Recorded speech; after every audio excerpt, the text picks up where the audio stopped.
I am, yes, from the great state of Georgia, but I was born in Chicago, Illinois. And now I live just a stone's throw from Kennesaw, Georgia. Chicago, Illinois, one of the strictest gun law areas in our country. Murder rate, out the wahoo. Kennesaw, Georgia, where every able-bodied head of household is mandated by law to have a firearm for protection of their families. Very low. I think in the last 20 years there have been 3 murders in Kennesaw, Georgia. But I speak to you from the standpoint of a physician today. The Second Amendment to our Constitution of the United States, a well-regulated militia being necessary to the security of a free state, the right of the people to keep and bear arms shall not be infringed. Now, as a physician, when considering a patient's problem, I take seriously my pledge to first do no harm.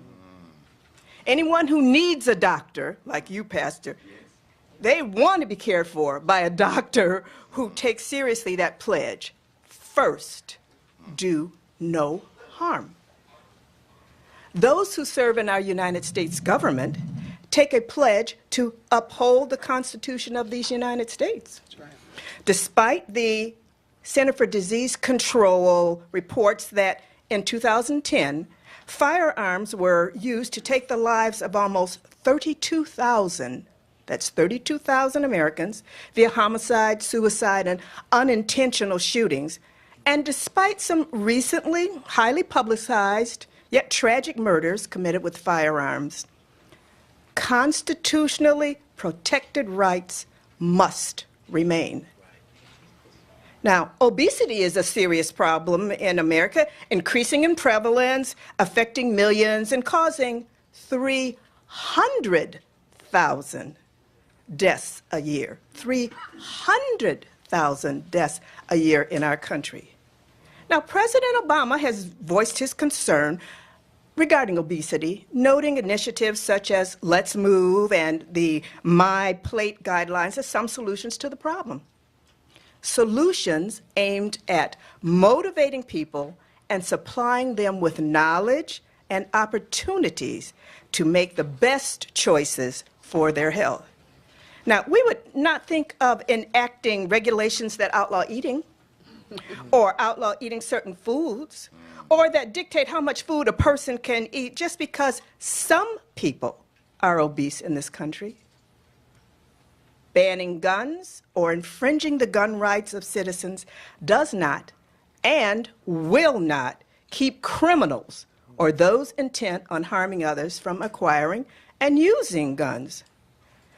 The persons who want to infringe upon our constitutional right to keep and bear arms must be made to understand that they are not keeping their pledge to uphold our Constitution.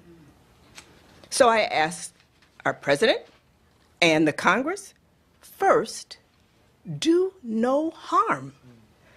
Do no harm to these citizens of the United States of America. Uphold your pledge, just like I as a physician uphold my pledge. Uphold the Constitution of the United States. Don't infringe upon the constitutional rights to keep and bear arms. Uphold that constitutional right. First, do us no harm.